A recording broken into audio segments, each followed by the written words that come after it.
Students, let's do Brahmanath. Om.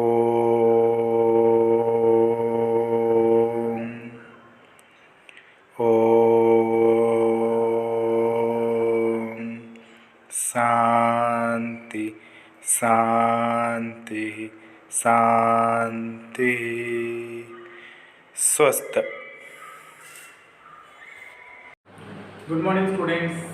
Welcome back to another video lecture from your vegetative reproduction. In the past lecture, we have discussed in details about some of the vegetative reproduction, what is the basic of vegetative reproduction, and how the root and stems that are involved in the vegetative reproduction process. And we have already discussed about the root structure, the rhizome, and the underground stem like your rhizome, corm, then stem, tuber, then bulb, how they are involved in the reproduction process or how they are growing from the somatic plant body and giving rise to a new plant body.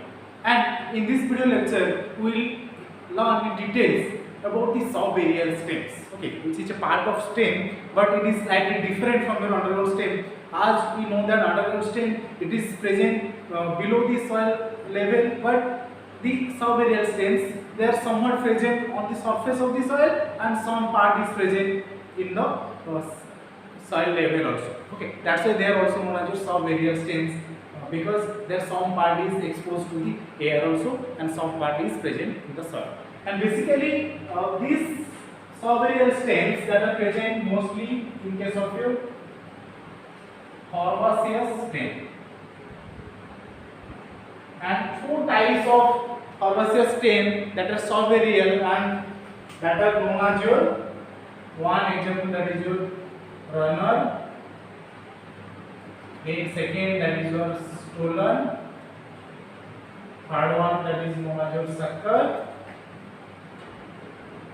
and fourth one is called as your offset. First we will discuss in details about runner. What is a runner?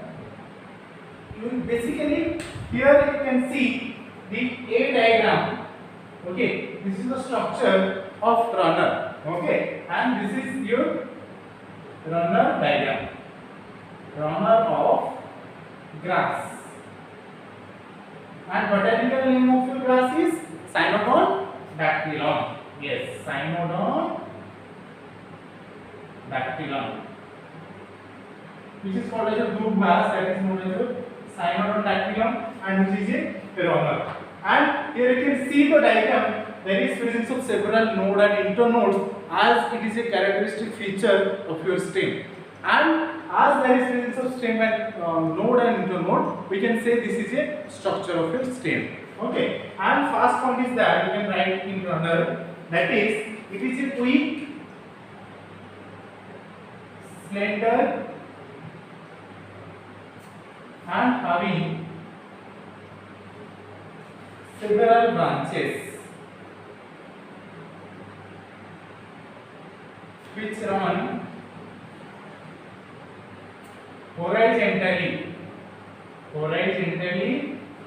on surface of the ground, or we call it as a soil. They grow usually horizontal line. Okay, suppose this is the soil region, this is the soil portion. Okay, and this is the horizontal growth of your runner. And basically they arise from a single main stem. They arise from a single main stem and give rise several nodes and internodes. Okay. This is the base. This point is known as your node region, and this is known as your aerial branch. Aerial branch, which are scale leaf. Okay, and the upper leaves are known as your green leaf. Clear?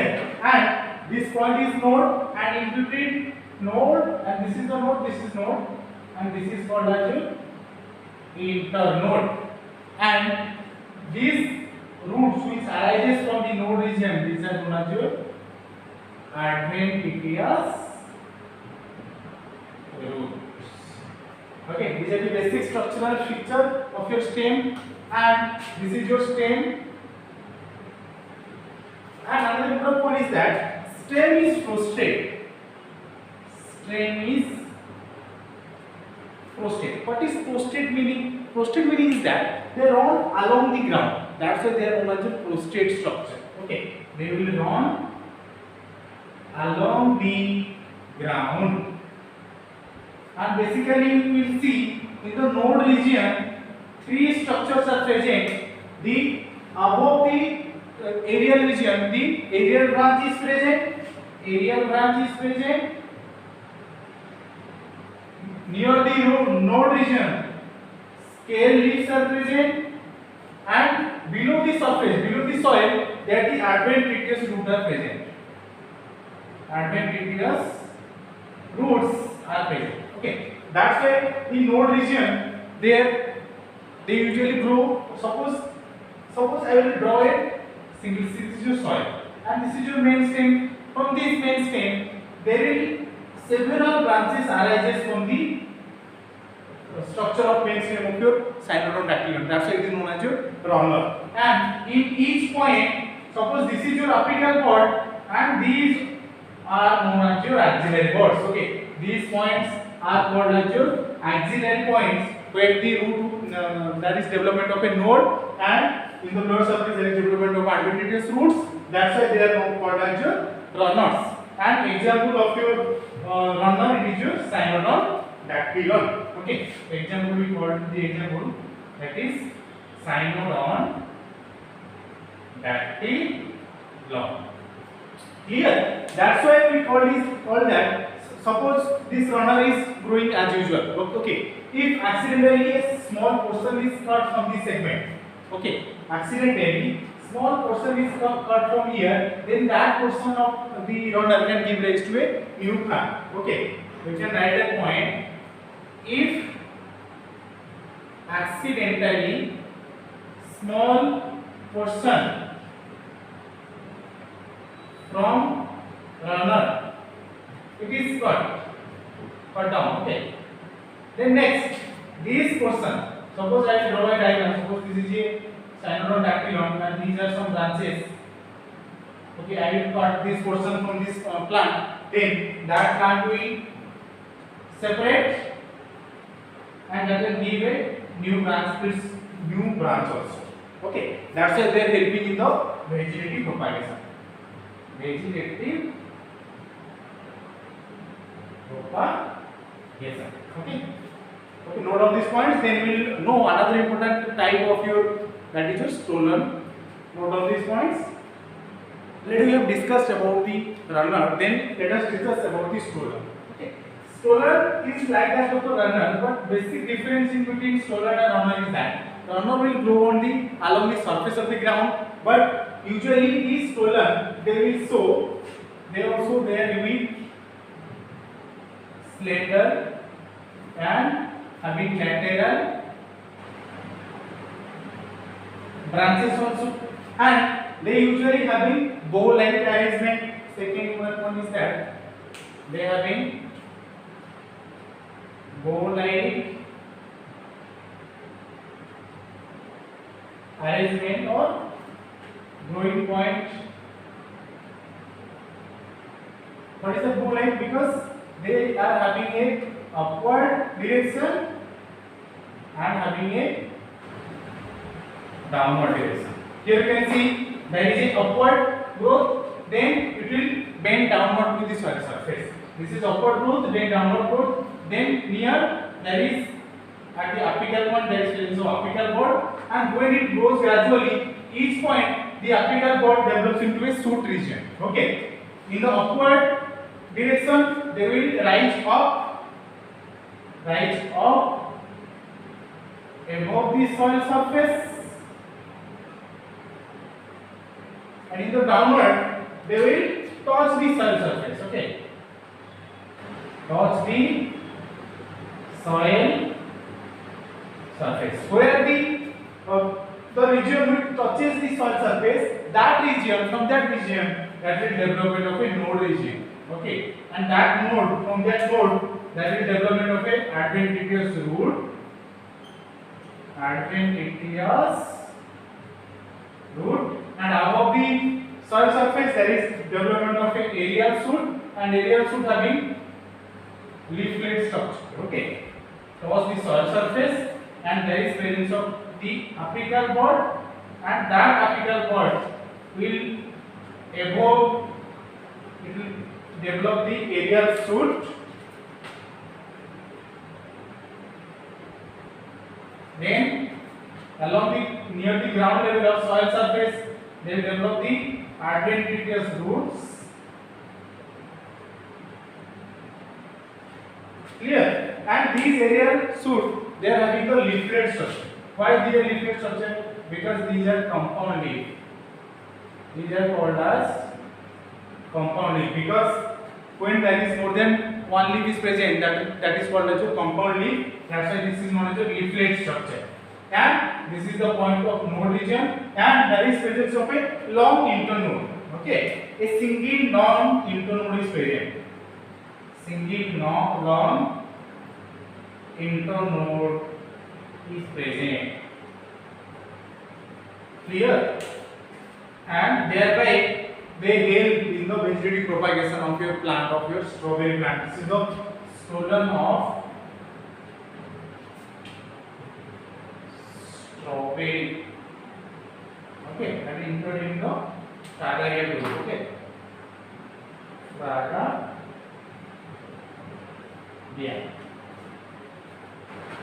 Here, these node region and the basic structure that is having the apical bud that will grow continuously, and if you compare with your runner, this colon having a single long internode. But in case of the runner, there is presence of large number of nodes and lymph nodes. But here, single internode is present, and when it touches the ground surface, it will develop the node, and near the node region, there is presence of your scaly leaf. Another important structure is that there is presence of scaly leaves, and above the soil surface there is development of aerial shoot, and below the surface there is development of adventitious root structure. Okay. Note on these points, then we will discuss about the another important type, that is your sucker. Note on these points.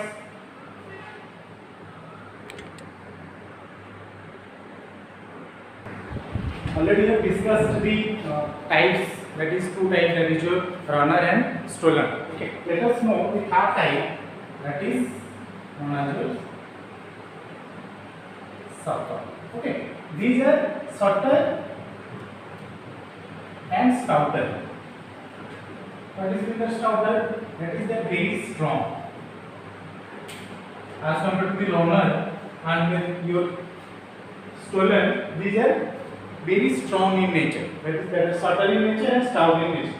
And basically, these sucker arises from vertical or horizontal branch of main stem. Okay.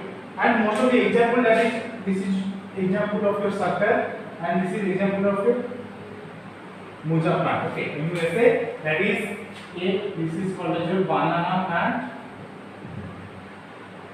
Here you can see that is arise of a sucker or development of a sucker from the main plant body of your banana plant, and there is development of a sucker, and that sucker will grow into a new plant.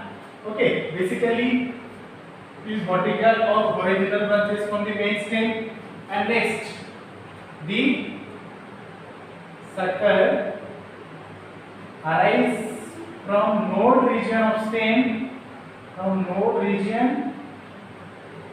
Suppose this is the node of your sucker, and that sucker region of arise from the node region of stem, and it will give rise to a new plant when it will rise above the soil. Above the soil obliquely. Okay. Suppose this sucker is growing and this is the soil surface, and usually they can grow above the soil also. And when they will grow above the soil region, from that point, from the node region, there is development of a new plant body of your banana plant. Okay. And basically this structure they will present very deep to the soil, and as you compare with your runner, and they are known as your underground runner. You can call this as your as underground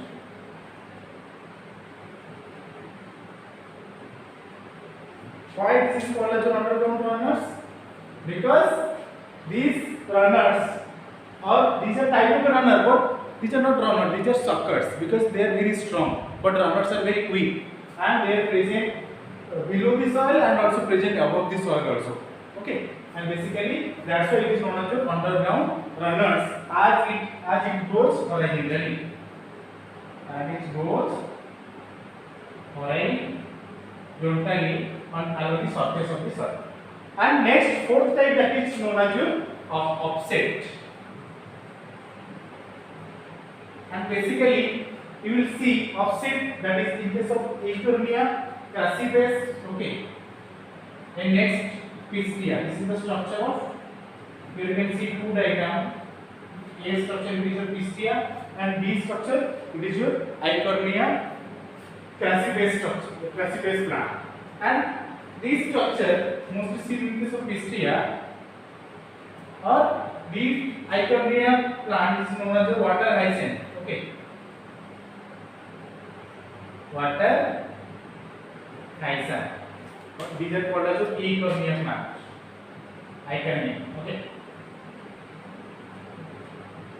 Here you can see gradually there is development of a node region here, and this is another node region. And in between node there is presence of a third internode. Presence of a third internode, and they are usually very thick in structure. And this internode region, or in between internode and internode, near the point of node, you will find two structures. Above the node structure there is presence of large number of leaves. Okay, above the node there is presence of bunch of leaves are present, and lower the node region there is presence of adventitious roots. Adventitious roots. And we will see these adventitious roots, these are known as your leaves, and this structure of your Eichhornia, this is known as your petiole, solen petiole structure. It is usually the base of the leaf. We call it as a leaf. Suppose this is your leaf. Okay, and the base of leaf it is called as your petiole, and this is your leaf. Okay, and by the help of petiole it is attached to the stem, and this petiole of the water hyacinth of Eichhornia plant, it is solen structure, that it will help the plant to float on the surface of the water surface. And we can write that point. Okay, they usually grow on the surface of the ground or water surface. Clear? And at the base of each leaf there is presence of a bud region. Okay, or axillary bud region. That axillary bud will develop into a new offset structure. Okay, from this bud region a new offset will arise. From this structure a new offset will arise and will give rise to a new plant also, and thereby they will help in the vegetative propagation of your Eichhornia or Pistia structure. Okay, this is the basic difference between your Eichhornia and that is your Pistia structure. In Pistia there is no presence of solen petiole, but in case of Eichhornia there is presence of solen petiole structure. And in the node region above this above the node region there is presence of bunch of leaves, and lower the bunch region there is presence of the structure of adventitious root. And another important point is that there is presence of root pocket in case of water hyacinth, and this root bucket it is specially present in case of water or hydrophyte. These are known as hydrophytic plants because they are present in the water body. Okay, and they are having the water root pockets, and which is like that of the root cap, which is present in the normal root structure. Okay, note down these points. Then we will discuss about the vegetative propagation by your aerial stem and leaf structure. Note down these points. Okay, already we have discussed the subaerial stems, four types of subaerial stems. Then let us discuss about the aerial stem. How aerial stems are involved in the, and most of the example you can call it as usual Diosporidia and Oxalis. These are two examples where we will find the aerial stem is present. Okay, and basically the aerial branches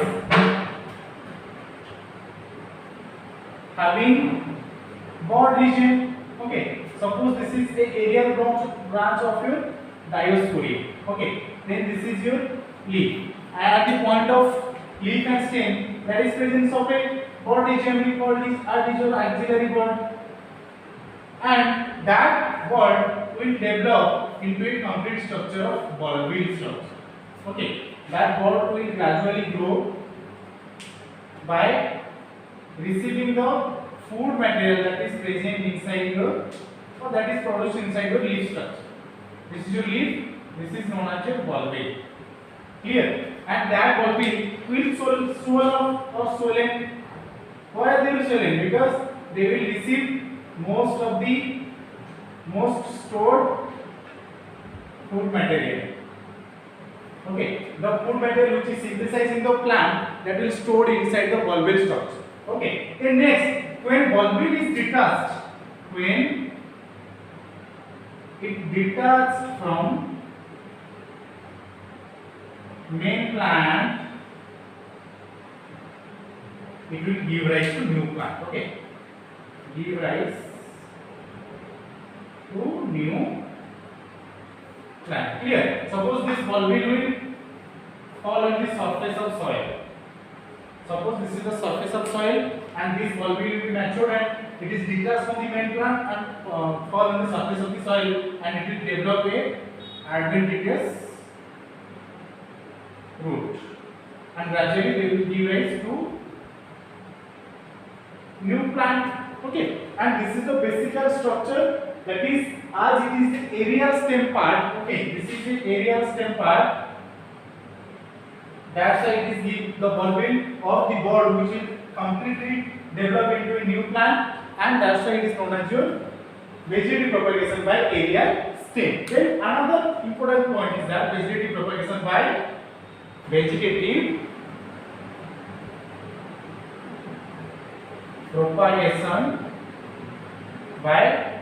leaf. And example of vegetative propagation by leaf is your Bryophyllum. Okay, example is your Bryophyllum leaf. Suppose this is a Bryophyllum leaf.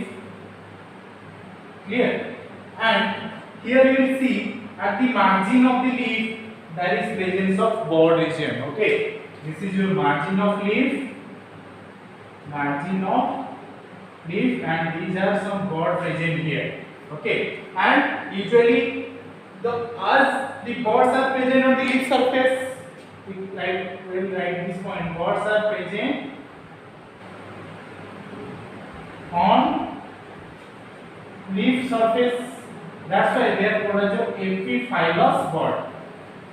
Epiphyllous bud. As they are present on the upper surface of the leaf, that's why their epi means upper. Okay, and that will present on the upper surface, and that bud will receive the nutrient or receives the most of the aquatic condition, or they will receive the hydration from the leaf structure, or receive the nutrient from the leaf structure, and that bud will develop into a plantlet. Okay, that bud will develop. This is a plantlet, and from the plantlet there is development of adventitious root. Adventitious Clear? The bud first arises in the leaf, margin of leaf. That bud will grow into a leaflet. Okay, into a leaflet structure. Why it is called as leaflet? Because it is having 3 to 4 leaf structure. Then next, it will develop adventitious root at the base of the leaf. Next, that adventitious root, when it will separate, it will develop into a new plant. When it will fall on the surface of the soil, it will develop a new plant. Clear? It will fall on the surface and it will develop a new plant. That way, we called it that a leaf, it is involved with the vegetative propagation of bryophyllum plants.